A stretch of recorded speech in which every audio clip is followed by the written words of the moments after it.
Ladies and gentlemen, what we are witnessing right now in Canada is nothing short of an economic earthquake, and at the very center of this storm stands Mark Carney, the former governor of the Bank of Canada and a figure who has long been regarded as one of the steadiest hands in global finance, now visibly furious as the nation's economy reels from the shockwaves of a massive nationwide strike.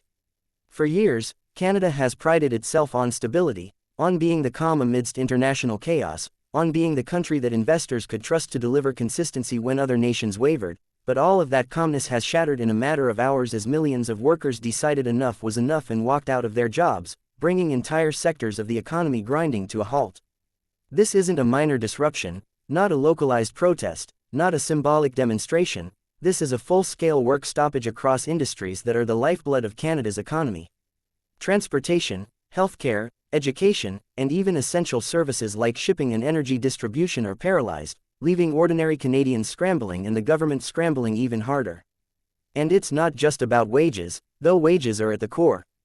This is about dignity, about respect, about workers who say they have been stretched thin for too long, carrying the weight of inflation, rising costs of living, and corporate profits that continue to soar while their own paychecks stagnate.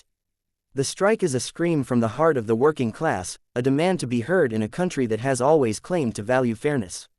Mark Carney's anger is not just directed at the strike itself but at what he sees as political failure, years of leadership that ignored warning signs, allowed tensions to fester, and failed to strike the balance between corporate growth and worker well-being. To him, this strike is not a surprise, it is the inevitable result of neglect. And now the economic damage is immediate and brutal. Markets tumbled as news of the strike spread, investors pulled back, the Canadian dollar dipped, and small businesses that rely on supply chains found themselves cut off. Grocery stores face shortages, gasoline prices spike, medical appointments are being cancelled, flights are grounded, deliveries are stalled, the very rhythm of Canadian life is broken. Yet beyond the numbers, there is a deeper story, a clash of values, a confrontation between two visions of Canada. On one side, workers demanding their share of the prosperity they help create. On the other side, political and financial elites warning that such disruption risks scaring off investment and crippling the economy. The voices on the picket lines are raw with emotion. Teachers who say they can no longer afford the rent in the very cities where they educate children. Nurses who say they are burned out, underpaid, and unappreciated despite being hailed as heroes during the pandemic.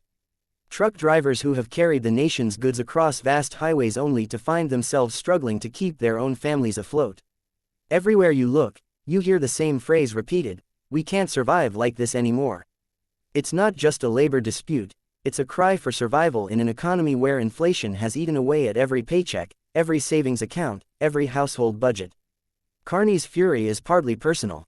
He spent years building Canada's reputation as one of the most resilient economies in the world, weathering the 2008 global financial crisis with stability and confidence. He was the man who reassured the markets, who kept Canada afloat while other nations sank. To see all of that,